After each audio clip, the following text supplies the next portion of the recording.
perspective on the geological history of these volcanoes, but also the archaeology pertaining to them, and some of the cultural linguistics, and finish up with the focus on Inchkai, or as many of you may know as Mount Garibaldi. And here on this picture on the screen, these are wealth blades from the coastal regions of Oregon and California.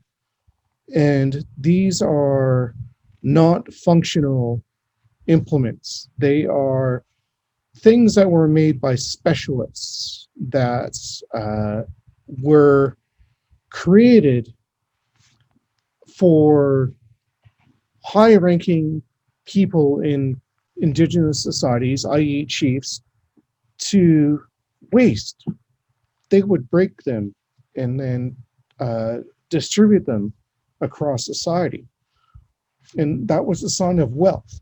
So I want you to keep that in mind throughout this presentation. So archaeologists, we have many different ways of looking at landscape. And you as mountaineers are very familiar with the term of landscape. And landscape can be regional or local. You can experience it on a short-term scale or a long-term scale. And for us as archaeologists, we look at it in a similar but different light, as you can see here in this chart. And we have different terms to try and explain how we view landscape. But for me, as an Indigenous person and as a researcher doing archaeology, looking at landscape, we can view it in a different way. And so if I situate myself as a person, a place, or a site, and you can do this as well, there are many things that surround us. There are plants, there are animals, there are sites, things that we can consider as mythical beings. You may have heard about the Thunderbird and other things. We'll get back to that. But also mountains are personified places. They have their own characteristics, I should say. And this makes up the landscape around us. So viewing the landscape through this sort of Indigenous perspective, it's a little different than this sort of standard archaeological academic perspective that we see here. So the foundation of this, when I start thinking about this as doing research about archaeological sites in the mountains, started many, many years ago. You could see on this map all the density down around the coastal regions of Vancouver, around Squamish, around Seashelt. All those red dots and labels are those are known and recorded archaeological sites. So what's missing from this picture? And it's not until we move up into the areas north of Squamish that this is the result of my research, where not just around the river valleys, but moving up, above those river valley areas, that we start to see the occurrence of archaeological sites. And this is known physical manifestations of human presence, artifacts, and other features. So what I wanted to do back in the early 1990s was to document that from my cultural perspective, from my elders, was to say that we used our landscape from the ocean all the way up to the top of the mountains. And this is what we're beginning to see. And I'll expand on this as we go along. And the other thing that we have to remember is that the history of British Columbia is 99.98% plus Indigenous or Aboriginal history. The very last bit of it is very recent. And so when we talk about first ascents, when we talk about other things about the use of alpine and mountainous landscapes, the vast majority of it is indigenous. So, and this is framed within the context of what I do. I hope you have seen Wild Archaeology or 1491 or many of the other media things that I've done, is to present indigenous history or indigenous archaeology in a different framework, along with my co-host here, Jennifer Russo and Jacob Pratt, where we seek to decolonize, indigenize, and reconcile through media indigenous history. And so next time you go up into the mountains, when we're able and free, considering our modern day situation, that, consider this indigenous perspective. And this is framed within Linda Tuhai-Smith, who is a Maori scholar from New Zealand.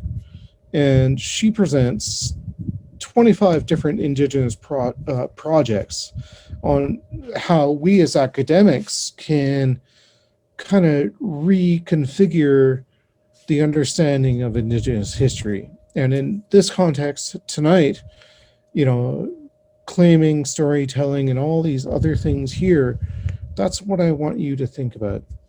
This is a different way of looking at the landscape and the presence of indigenous peoples. We're not talking about terra nullis. We're not talking about places that were not used. And many of you probably know this prominent peak in Squamish territory. Many of you probably know it as Black Tusk. But for Squamish Nation people, this is Taktak Muyan Tlaha Indian Hain. And so that'll be on the quiz at the end of the presentation. The translation of that is the landing place of the Thunderbird. And when we think about this translation, Black Tusk is the English name for it. And it's kind of just a plain descriptive term. But Taktak Muyan Tlaha Indian Hain, as I will demonstrate later, has much deeper meaning. And so indigenous place names don't have a singular meaning. They have multiple meanings. And so off in the far background as well, you might recognize Mount Garibaldi or the backside of it. And we'll get back to volcanoes soon. And Mount Garibaldi to us is known as Inchkai. And Inchkai is a refuge place. And it's a refuge place with the help of the Indian Hind or the Thunderbird. In relation to that, up in the upper Squamish River Valley, there are other mountains, other mountain peaks that are in association with our very, very ancient history of flood events in relation to the last glaciation that ended over 12,000 years ago, and where our ancestors tied their canoes to. And this is history that's been relayed to me through my grandfather, my granduncle, and many other of my relatives, that's also confirmed through other families. So when we find things, this is an image along the Squamish-Cheakamus Divide. When we find artifacts, it's confirmation of our presence in these alpine environments, these mountainous environments. And the other thing I want to get into later is you see in the background the tree line. And that tree line has gone up and down, very much like sea levels have gone up and down. And so these environments, even though we in our present day, we view them as kind of stable, they're not changing. Many of you who've been around for a while may have recognized the tree line is coming up, right? And because things are getting warmer, and we'll get back to that. So what I'm presenting tonight as a way of introduction is a way of my 30 years of experience as a Indigenous person, as an academic, of a way of researching mountain environments in different ways. And I wanted to do something like this, 20 years ago. And so it's great to connect with you finally. So thank you very much. And so the big focus that I want to do tonight is look at the products of volcanic activity and plate tectonics and glacial drift. And many of you are probably familiar with this. And so I'm going to focus up here in the Pacific Northwest, in British Columbia, Alaska, Washington, and Oregon, and the various volcanic belts, the Stikine, the ANAHIM, and Cascade Arc volcanic belts here in British Columbia. And the reason why I want to do this is because these different volcanic belts produce different materials, stone materials, that are useful for Indigenous peoples in the past. And so the different kinds of geology are subduction, mantle plume, and crustal rifting, moving sort of south to north. And it's a pretty dynamic story, but the end result is still the same. What these volcanic centers or belts have produced is this fine-grained volcanic glass, which is unique in nature.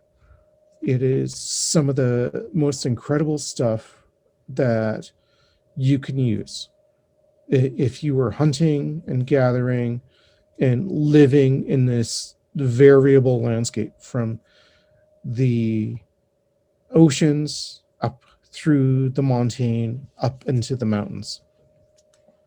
So starting in the south, there's the Garibaldi volcanic belt.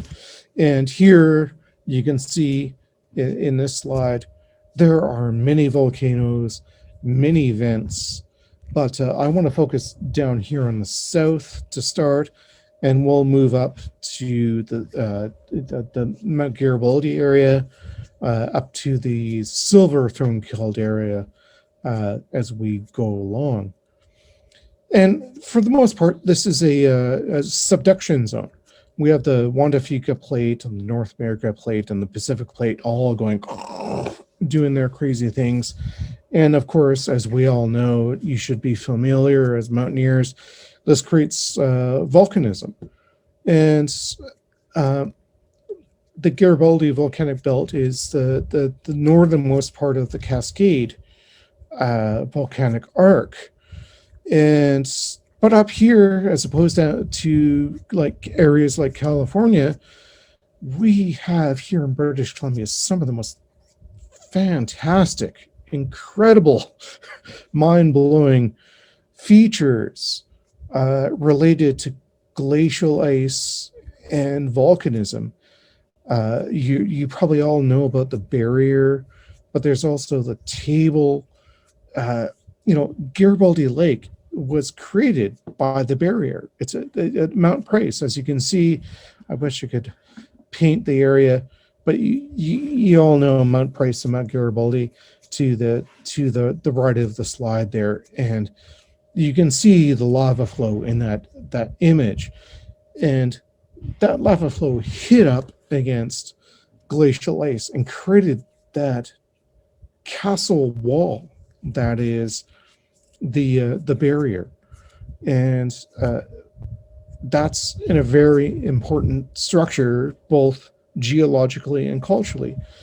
Uh, I, that's a whole nother story, another presentation that I would love to give to you on another day.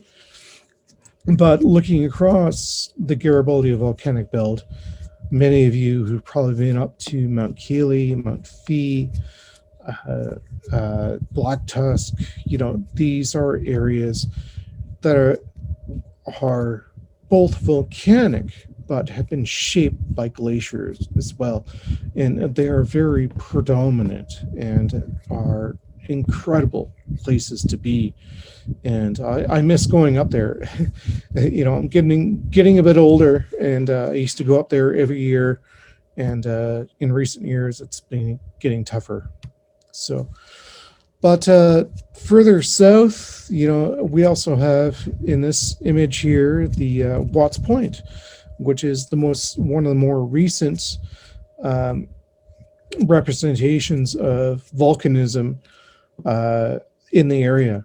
And overall, the Garibaldi volcanic belt has been in creation from 4 million years to just under 10,000 years ago. So these are, in terms of geological and also cultural terms, recent phenomena.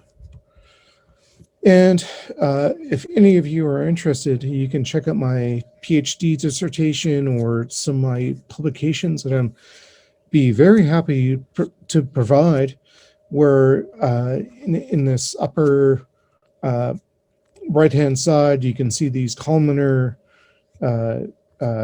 formations. This is actually the Watts Point dacite formation that is a very important toolstone source over the last 10 to 12,000 years that I've published on. And so it's a representation of this volcanism.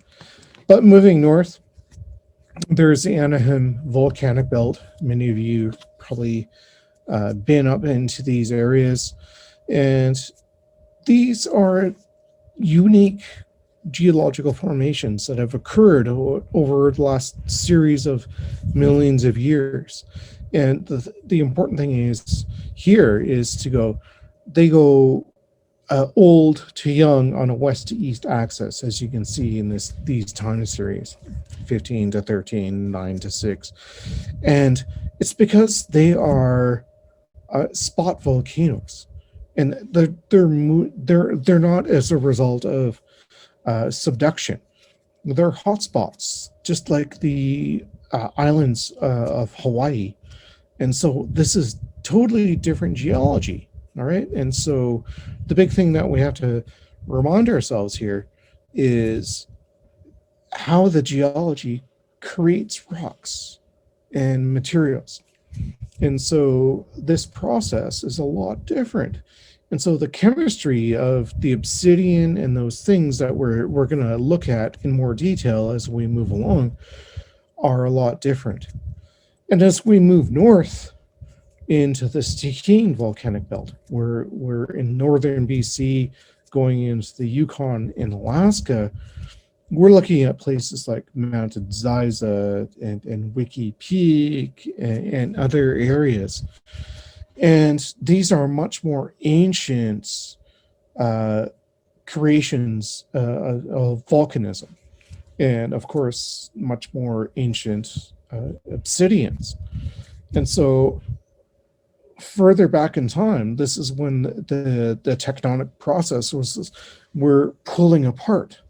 And so this cracking was 23 million years ago, all the way up until about 10,000 years ago. It's a huge, crazy story that it's too much to get into right now. But the big thing here is the geological story is a lot more complex up north than it is further south. And so that's what I want to get into now. The big take-home with this, in each of these geological provinces, the Garibaldi, the ANAHIM, and the Stikine volcanic belts is that they produce this stuff, obsidian, which is the way nature creates volcanic glass.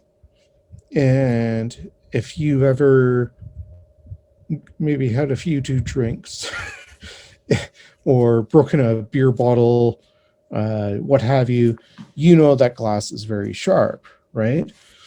So volcanic glass is, in this case, created in nature, is 10 times sharper than surgical steel.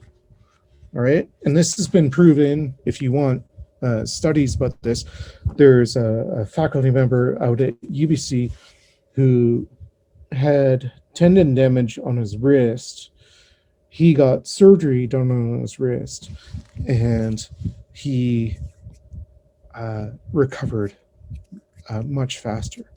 So, because the cuts of obsidian were much finer as opposed to surgical steel. Anyhow, that's a side story. Obsidian, in that context, super sharp, highly desired. All right, so that's the main thing to remember here. And so, we as archaeologists, using scientific methods, this picture in the mountains is this little instrument connected to the computer, is a portable X-ray fluorescence spectrometer.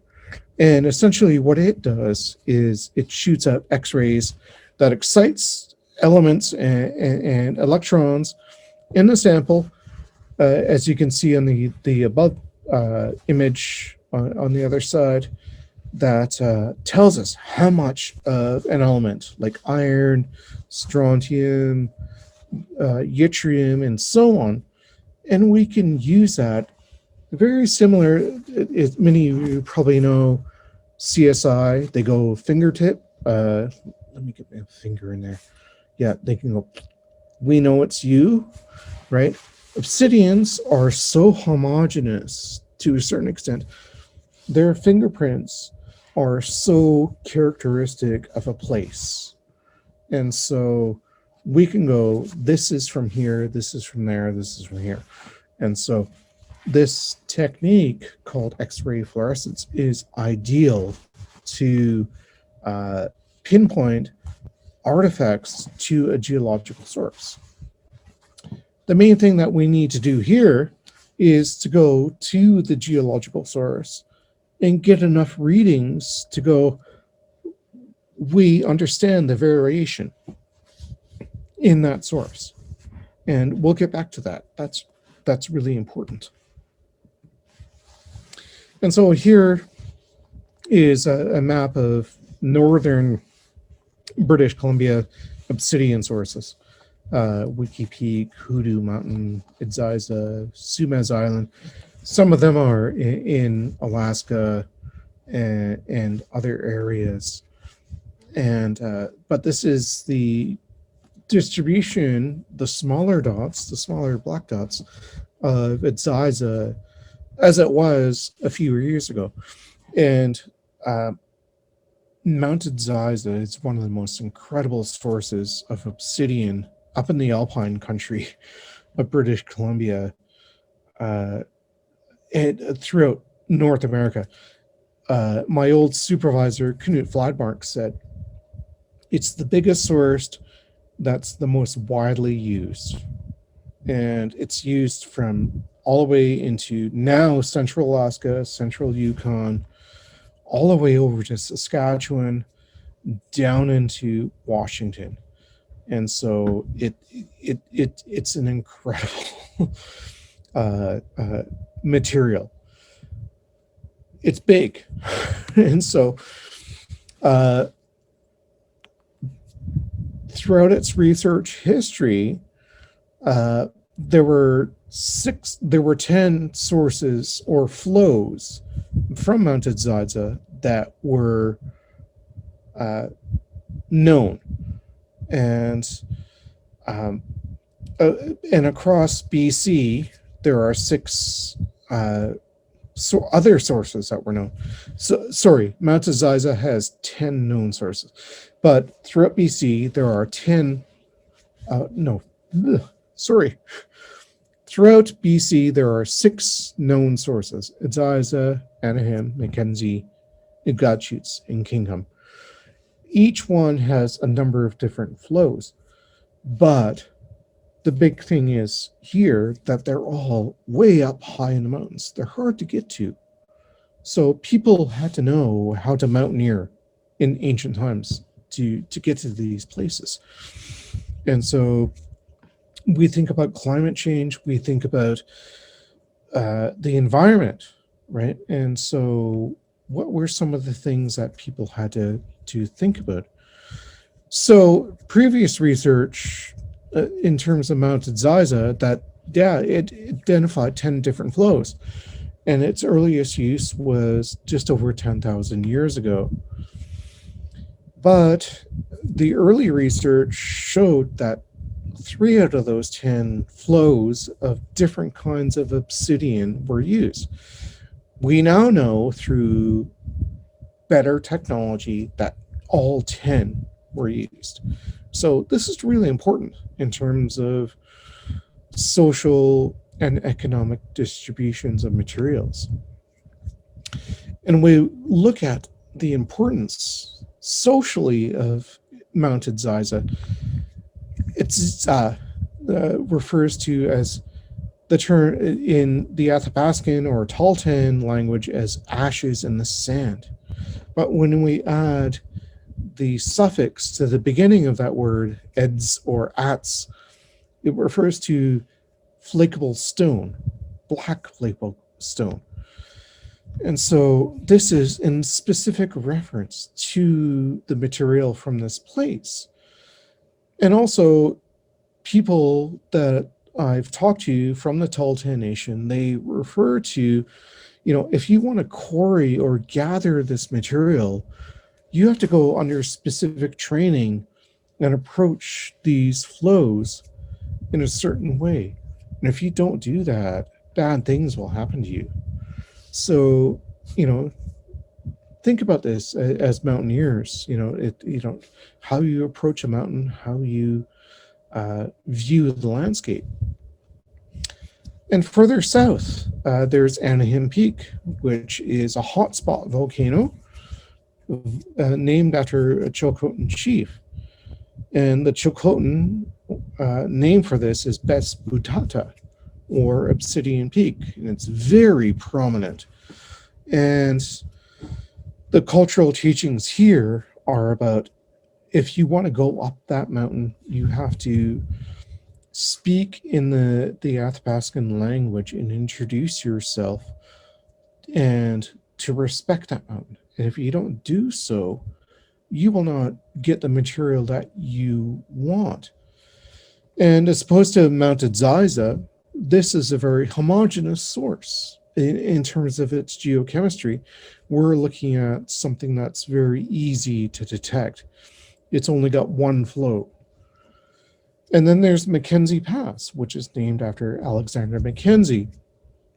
And as he traveled through Carrier Chilcotin territory on his journeys from the eastern parts of early Canada seeking the west coast, he was actually following the El Chaco Trail, which we'll get back to soon. And their name for this trail was, and this peak was, Sisiul, which is a derivative of the coastal term of Sisiutl, which is in mention of the two-headed sea serpent. And these peaks here that you can see in this image are the location of the obsidian that we're talking about. And what's interesting here for the geochemistry is that this is often mistaken in terms of the similar amounts of the elements that we look at as Mount Ziza.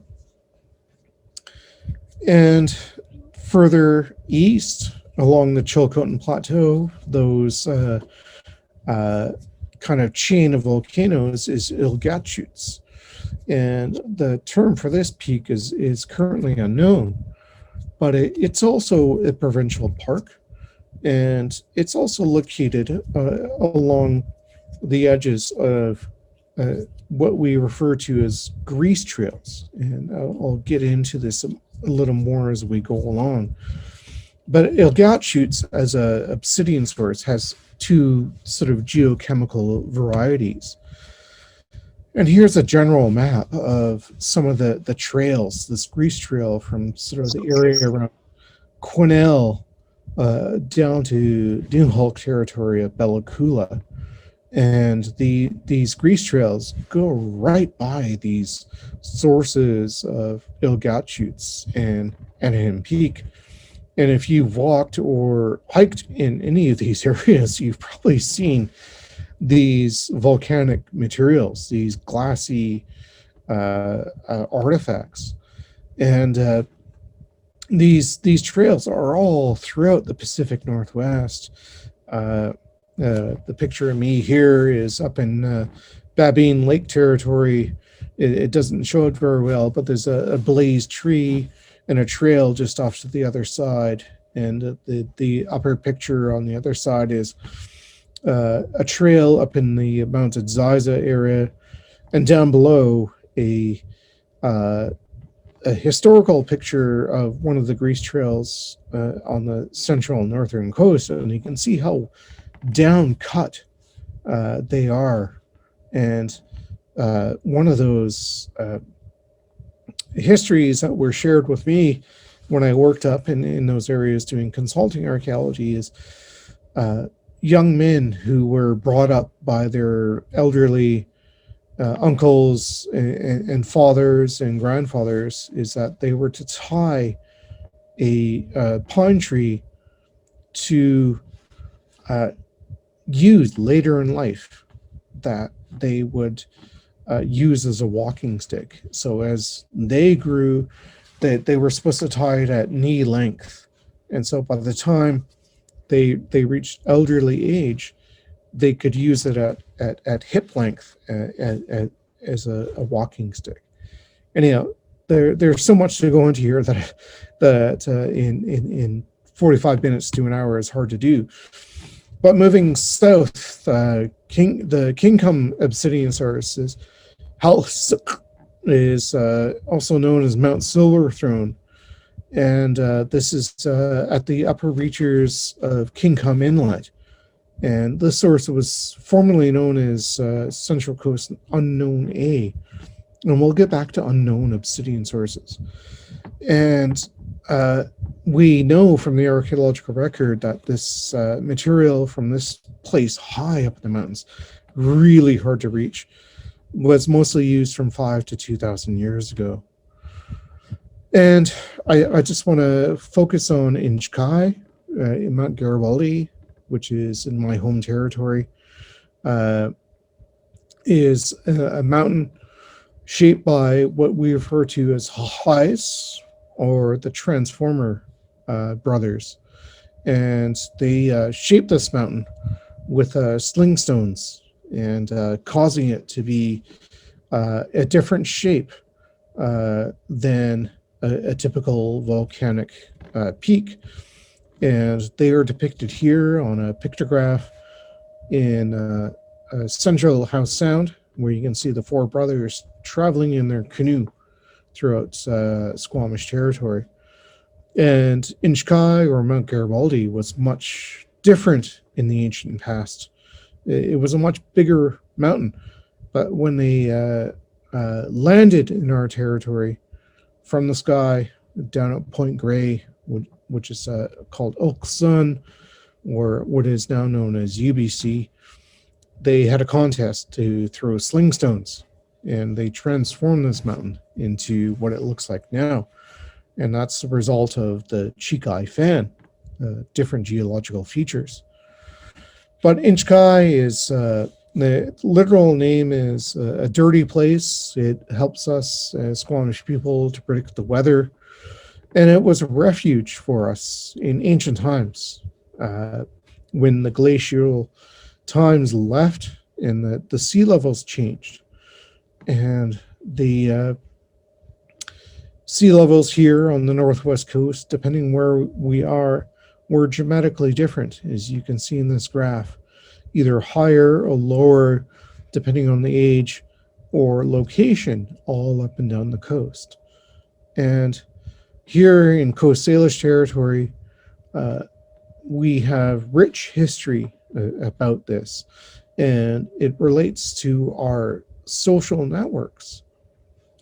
And so Inchkai is also related to, as I mentioned earlier, just to start to finish up, to Taktak Muyan, Tlaha, and Yatayan, and other peaks, Black Tusk, and others throughout our territory.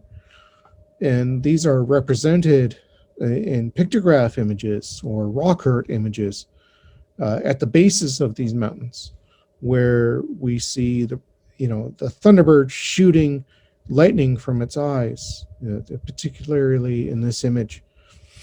And my grandfather told me years and years ago, this is how obsidian was created, where Thunderbird shot lightning from its eyes. That's where that glassy rock occurred, high up in the mountains. And so for Indigenous peoples, this stuff is incredibly socially and culturally important. So as archaeologists, we can look at the economic significance. So how do we get obsidian? Many of us as mountaineers, we need warm clothes when we go up high in the mountains. And so Indigenous peoples utilize mountain goats and mountain goat wool. And this is images of one of my ancestors weaving mountain goat wool blankets. And we also have in the archaeological record evidence of ropes, of knives, things like alpenstocks, walking sticks, and so on, and even snowshoes. And these are all archaeological representations going back hundreds, if not thousands of years, of how Indigenous peoples utilize mountainous areas. We also have the geological signatures of those different sources that I just talked about: ANAHIM, Algachutes, KINGCOME, MACKENZIE, Inchkai, and others. And when we look at their distributions on a regional scale, we can look at their patterns. If people were directly accessing them, if it was people trading materials, if there were secondary centers of distribution, and so on. But when we combine that with archaeological and anthropological records, as we see here, these lines going north and south between Coast Salish territories, this is how people moved throughout their territories throughout the seasons. And so for Squamish, Seashell, Slammin, Pentlatch, Clahoose, Homolko, Cowichan, and so on, you can see how people moved around from season to season. And this is an anthropological perspective, all right? This is what was recorded over the last 200 years by academic researchers. And so when we look at this, we go, okay, through this archaeological perspective, we go back to this, all right? I want to show you D. Go to the lower right curve, right? There's the secondary center of distribution. This is what we're seeing with Inchkai, the Mount Garibaldi material. So we up on the upper where it says 100 and it drops down and it goes back up. That's the sort of source area. But then where it goes back up, it's along the Fraser River, and it drops back down and then and goes off. So there's a secondary distribution center around probably the mouth of the Fraser River, and this is really fascinating. And so archaeologically, we look at this through statistics, through geochemistry, that there's kind of this secondary center of distribution going on. Okay, so what about the what do we do when we add the cultural information into this? What is the cultural data? Well, Inchkai obsidian is associated with a thunderbird. I already told you that. It was created by the lightning bolts coming out of the thunderbird's eyes. And it's associated with Inchkai, the peak here that you see. And it's high up the mountains, super hard to get at. I spent 20 years searching for this source, and you can see it in the lower right, those black shiny rocks in the gray strata up on the mountain. It's a unique and hard place to get to, and so not everyone would have the knowledge on how to, not only just to get up to those locations, but also to access on how to do you rappel down? Do you climb up? As mountaineers, I want to pose that question to you.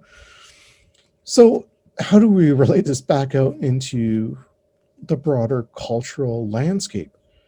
Here you can see outlined in green the intermarriage pattern between Squamish people and other Coast Salish communities. And in purple, there's Musqueam. In blue, there's Lummi, and different shades of purple, Nooksack and Twana, or red.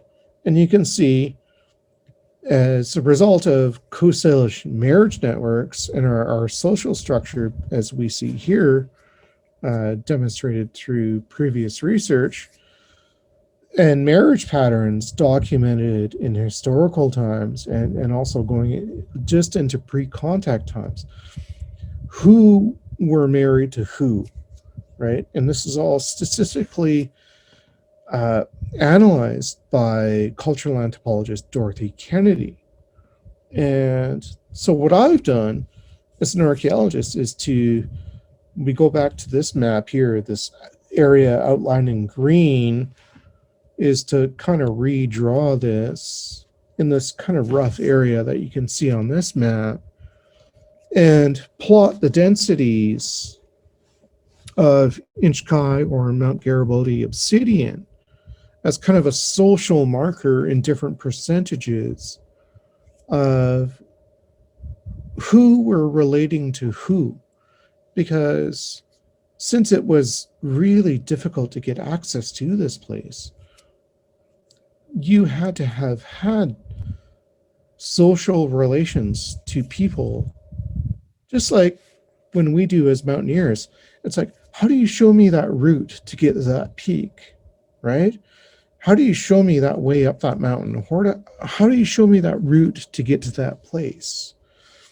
So thinking about that in ancient times, we can kind of extrapolate that to go, someone, one of your relatives from down south or up north goes, I want some of that really nice obsidian that you have.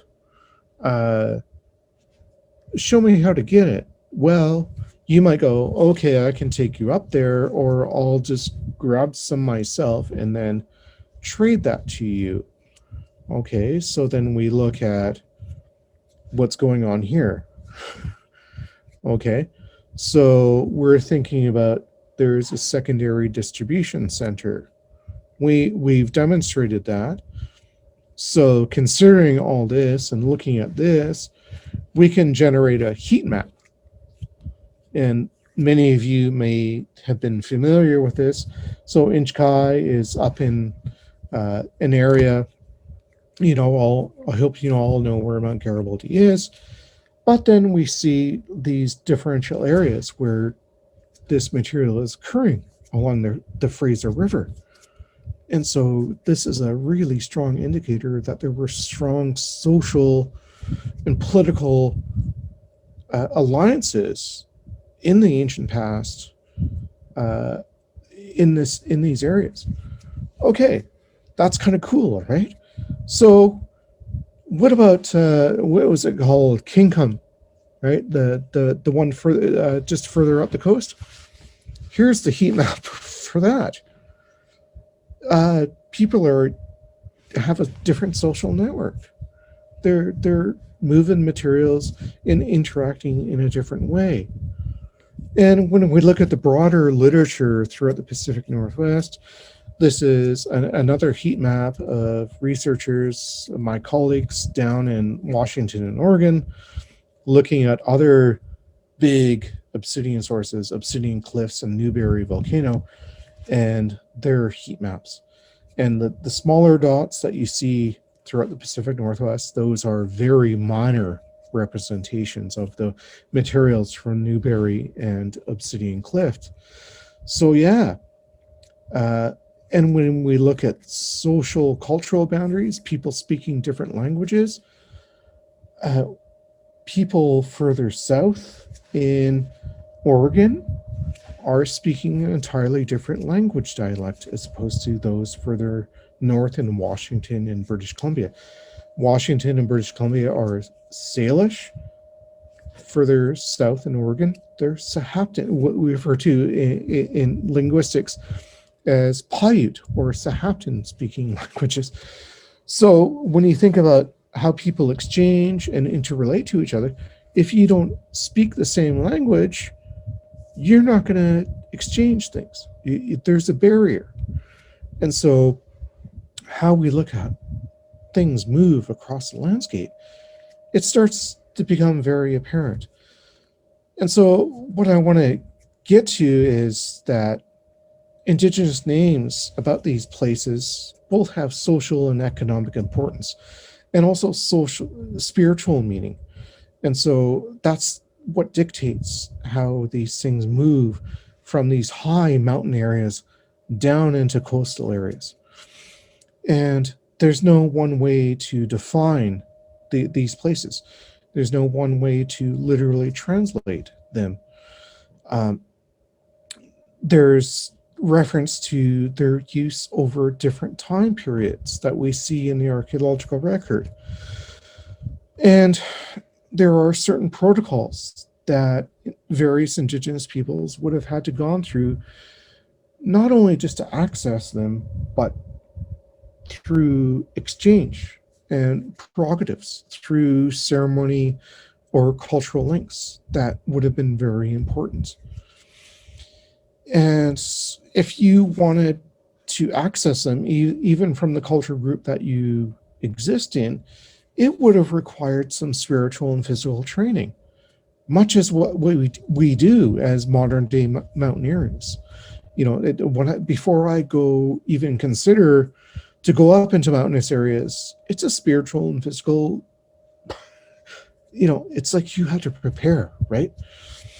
And just to finish up, yeah, the names of sources need to be reconsidered. And the names of mountainous peaks throughout the Pacific Northwest are very important. You know, I mentioned Nziza and Inchkai and so on. These are all things that I hope that I've conveyed to you as a group that need to be reconsidered. So, sorry, I've probably gone a bit long. And, I'll leave it at that. So I'm used to lecturing for like 3 hours. So. Wow. What a fascinating and interesting presentation. Thank you so much, Dr. Reimer Yumks. It's there's so much to learn. There's so much information, lots to absorb. It's amazing. But thank you for sharing with us and showing us how to look at the landscape on the land on which we live, learn, work, and play. I mean, that's what we do. So really, thank you very much. I don't know if you have some time for a Q&A, if anybody in the audience would like to ask Rudy any questions.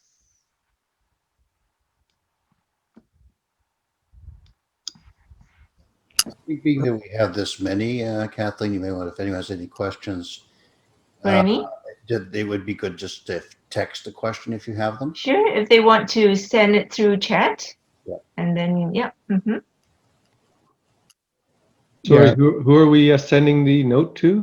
The email question? You can send it through the chat on the bottom of your screen if you have a question.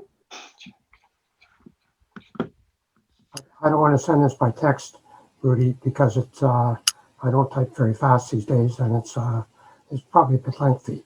But across from the town of Squamish, across the river, there's a group of volcanic towers across there. You're familiar with those things, and there's one there that I was told 60 years ago. I think by one of the Squamish people, he gave me the name Saddleback for the thing. It's currently called the Castle. You're probably familiar with this? Yes. Yeah. And he said at one time the two spires there were of equal height, joined by a saddle, hence the European name Saddleback for the thing. And then one of them collapsed sometime. Do you know anything about that story? Yeah, that is it's known as the castle, and there's another name for it. It is a refuge place, mostly from the time from the raiders from what we refer to them as the Laqualtok. And I'm just going to try and stop to share my screen here, if that helps.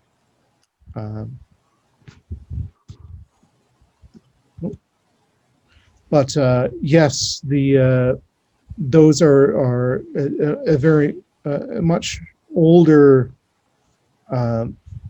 volcanic complex, and they were it was utilized in a much different way.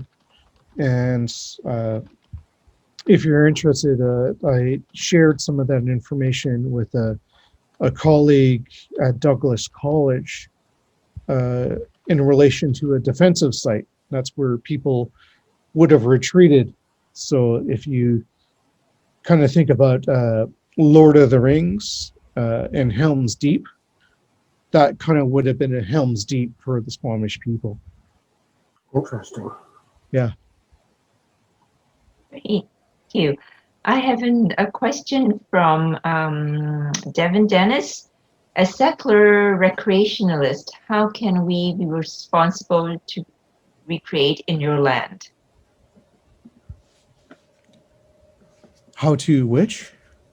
How can we be responsible to recreate in your land? Responsible recreation. Sure. Yeah. There's been a lot of effort by Squamish Nation over the years. Take a look at our land use plan called Hey Tameo. We've also worked a lot with provincial parks to,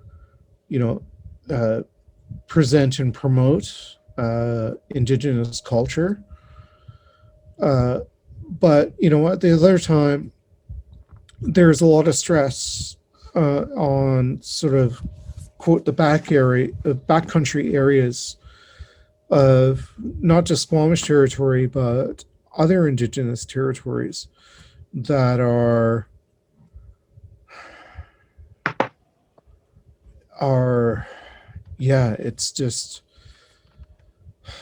it's hard to say. There are many, because I want to point to some academic articles, but they're not easily accessible.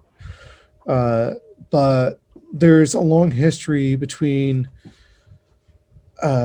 Indigenous people being caught in the middle between environmentalists and industry and government, and being pushed and pulled back and forth.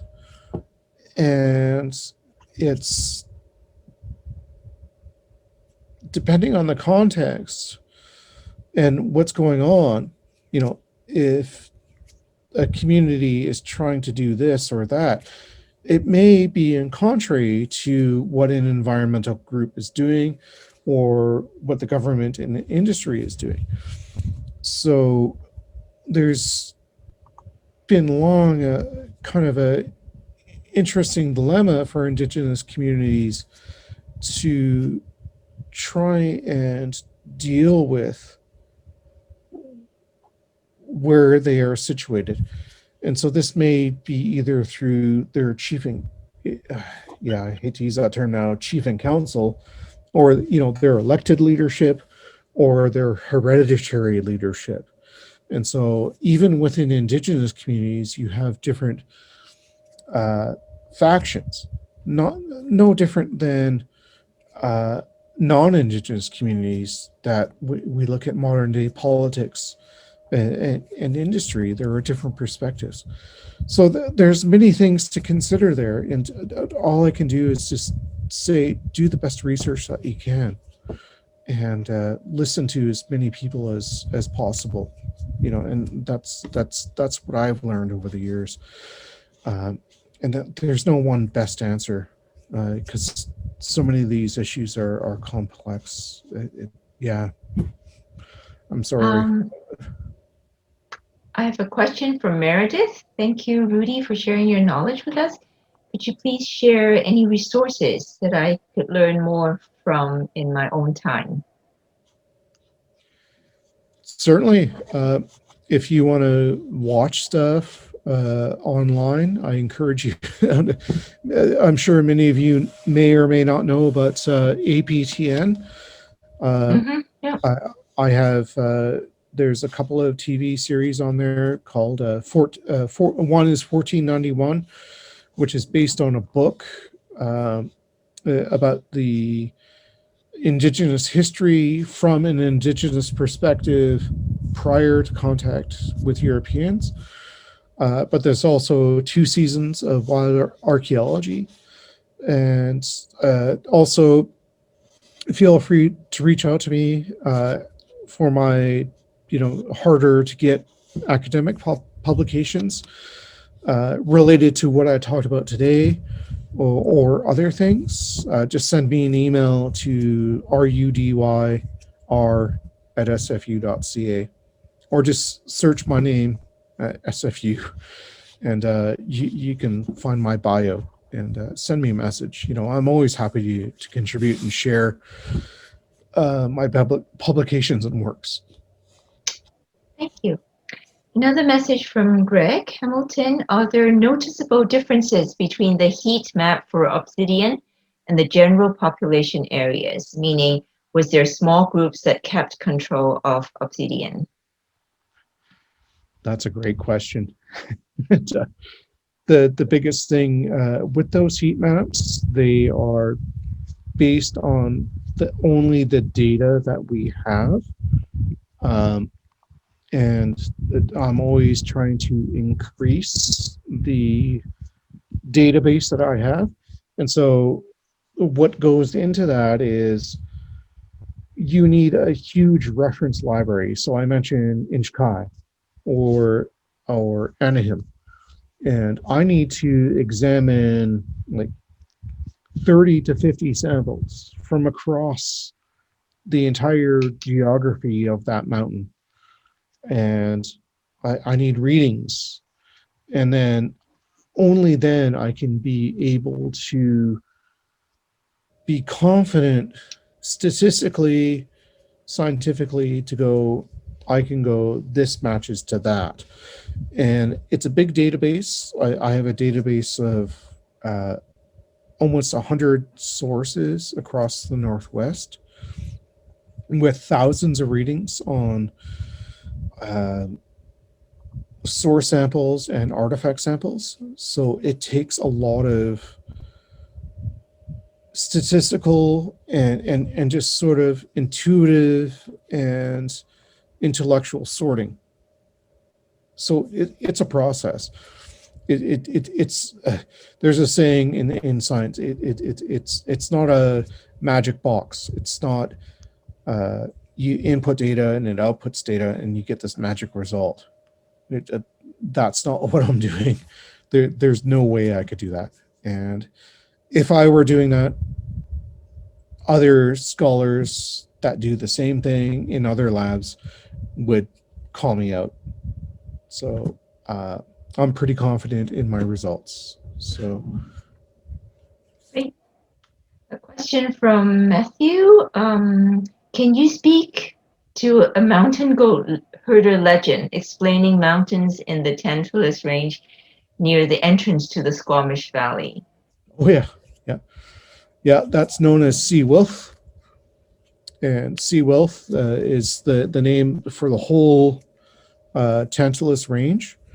And they are mountain goat hunters and their dogs transformed into those peaks.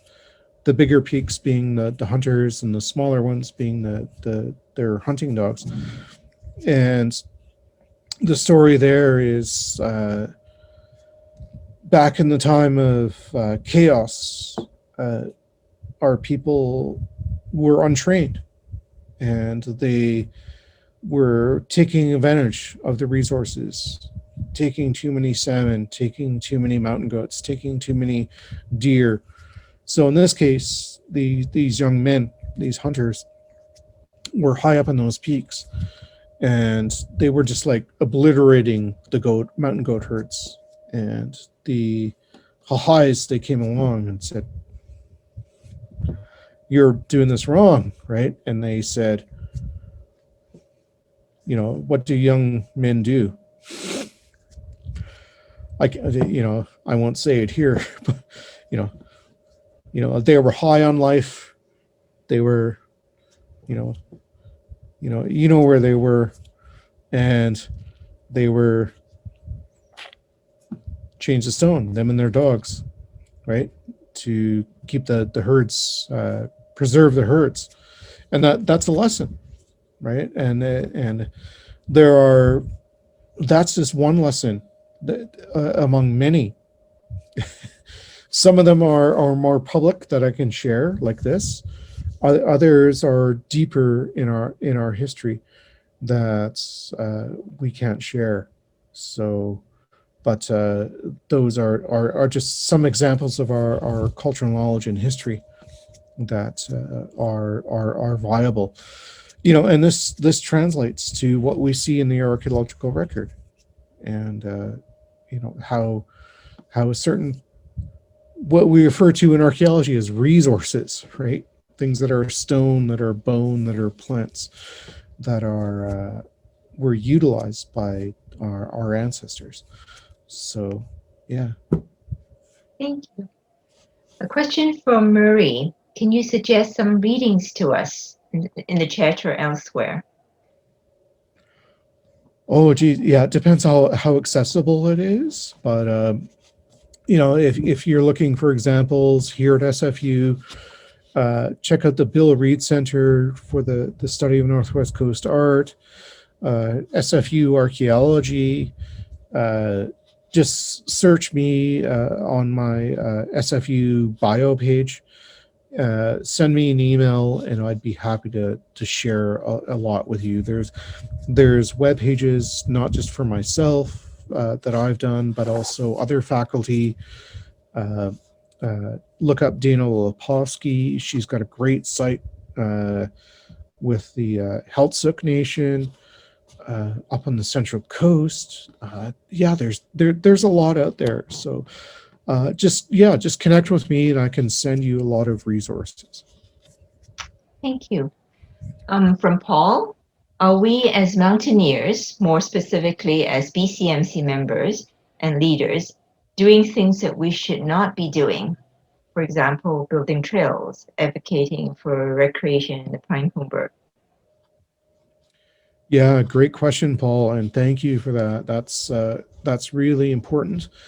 Back in the early 1990s, up in Garibaldi Park, the area of Elfin Lakes, many of you probably know that. That's right near the Inchkai, or the Mount Garibaldi obsidian source.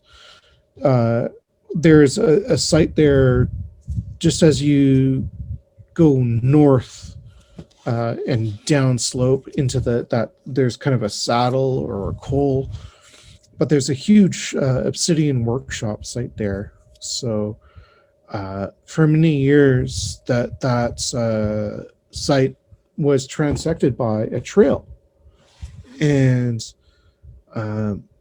this became known to Squamish Nation and archaeologists, because we were looking for that source of obsidian, and it was like, wow, there's lots of it here. It must be really close by. It's a good clue to what's going on.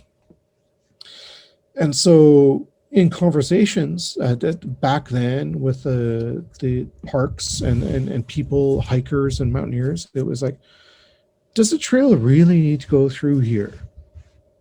And people just, no, it can go that way. And it went back to the earlier history of, I forget the Norwegian family name, but basically the original trail was along their 4x4 Jeep track that went from the lodge, the old lodge there, and basically went through the site. And so the new trail now goes around the site boundary. So what I would do is to recommend, and I'm happy to share pictures of what stone tools look like. If you're ever up in the high country, this would be incredible. And this is why I love to do this kind of stuff with you as a mountaineering community. I've done this with rock art people, like rock climbers and pictographs. This is what you need to look out for. And you as mountaineers and hikers and climbers or whoever, you can learn to identify sites. And it might be a site that archaeologists don't know about. And to us, that's incredibly important. And so if you see something like a sharp flaked rock, like I showed in my slides, or a tool like that, if you see something like that, yeah, feel free to pick it up. Mind you where you found it, and just went, wow, that's really cool. But then put it down. And if you have a GPS on your watch or in your pocket or what have you, or just write some notes, and then you can report that to a local First Nation or local archaeologist, they would be incredibly pleased to go, wow, thank you. That's what we call citizen science. And that's what that's part of the reason why I do this, is to share this kind of information, to go, wow, you're the people out there all the time. Me as an archaeologist, I get out there maybe once or twice a year, but you folks are out there all the time. You're going into these crazy remote areas, or areas, you look at the landscape in a different way. So yeah, if you could do that, as a citizen scientist, as we refer to it as in academia, you would make a great contribution. So yeah, just let us know. But pick it up, take a look, go, wow, cool, take some photos, but put it back, because the big important thing is for archaeologists is when we find something, it's where it's found and what that tells us. And so there are many other things that we can do. So great question. So thank you. Thank you. Another question is, do you know of any access issues which may have affected alpine access to collect obsidian for trade or tool making, specifically relating to glaciated terrain or glacial changes apparent from generation to generation in pre-contact times? Yes, of course. I sense another academic or archaeologist there asking that question, but or not. But yes, you may. Some of you may have heard of neoglacial episodes.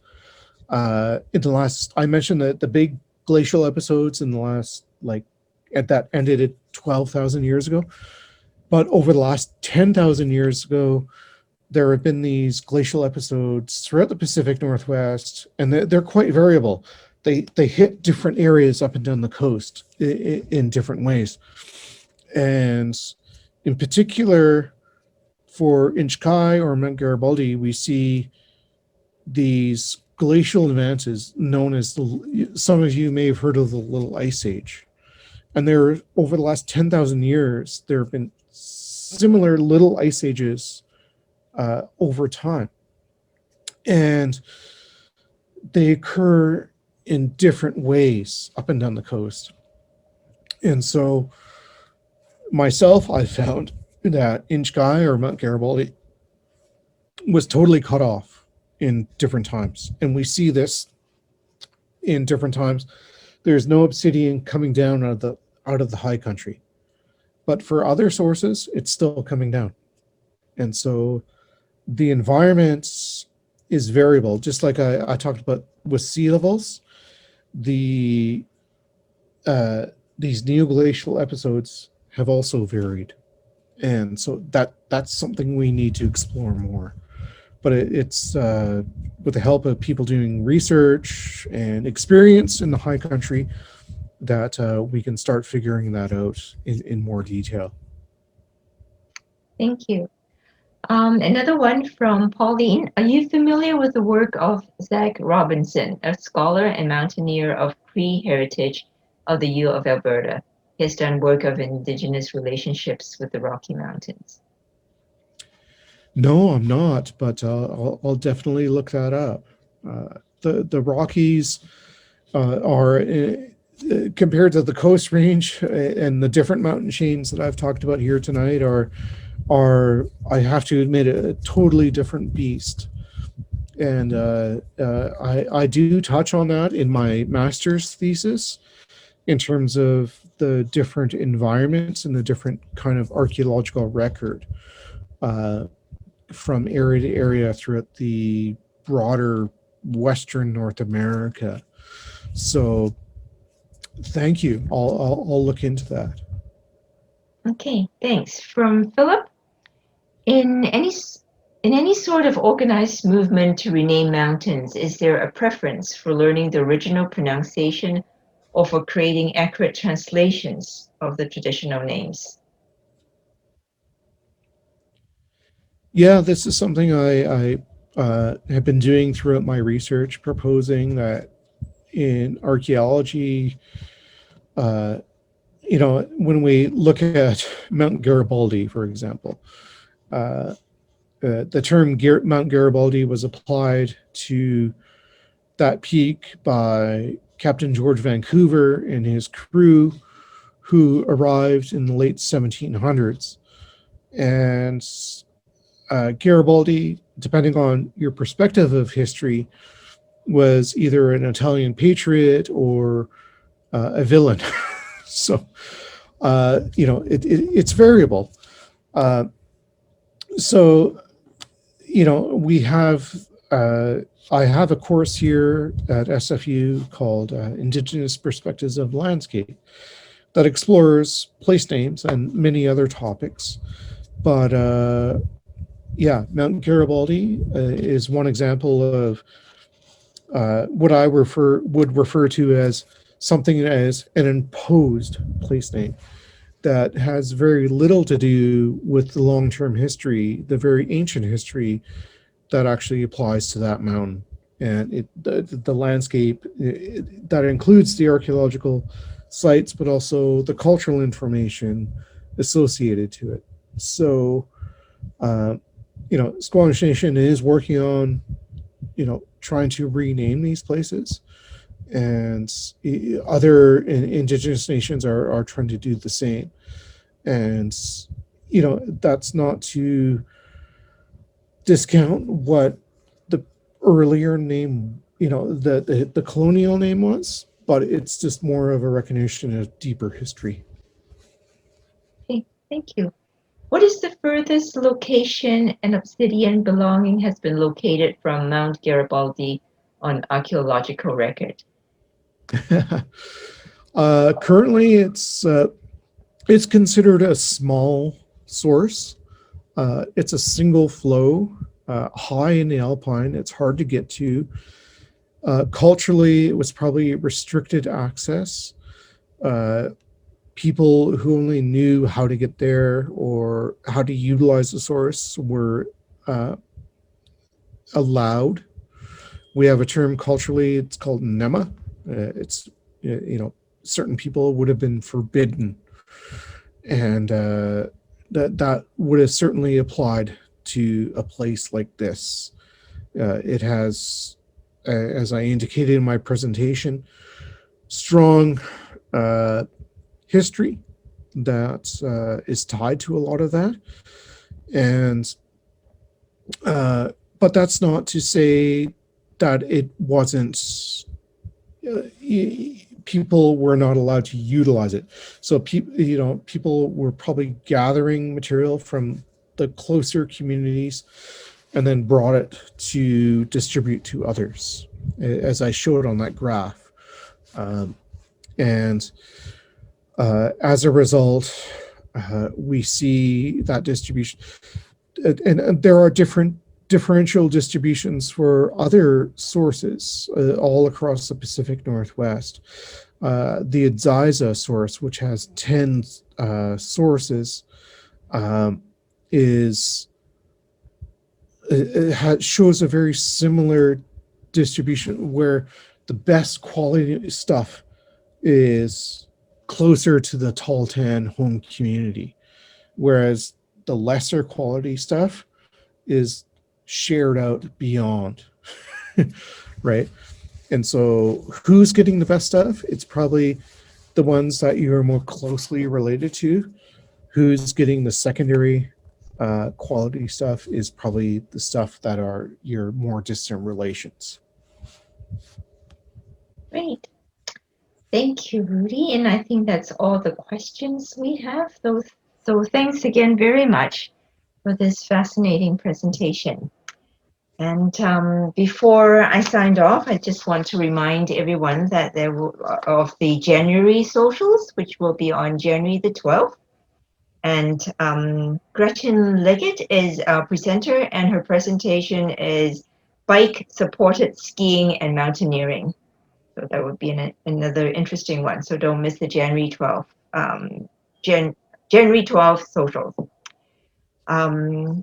If we don't have any other things to discuss, then I would say that comes to the conclusion of our socials for December and for the year of 2020. So stay safe, and I wish everybody a Merry Christmas and a Happy New Year, and we'll see everyone in 2021. Great. Thank you all for attending, and great questions, and feel free to reach out. Just look up Rudy Reimer at SFU, and yeah, I invited a lot of people on social media, so I hope that was all right. And great to see so many people here, and if I can attend other of your events and join your association, I'd be happy to do so. And we look forward to another presentation from you in the very near future. Sure, I got lots of stuff. Okay. Thank you, Rudy. Thanks again. Very Thank enjoyable, and definitely come again. Awesome. Okay. Thank you, Rudy. Thanks, Rudy. Thanks, Bye-bye. Kathleen. See you. Bye-bye. Good night, everyone. Night all.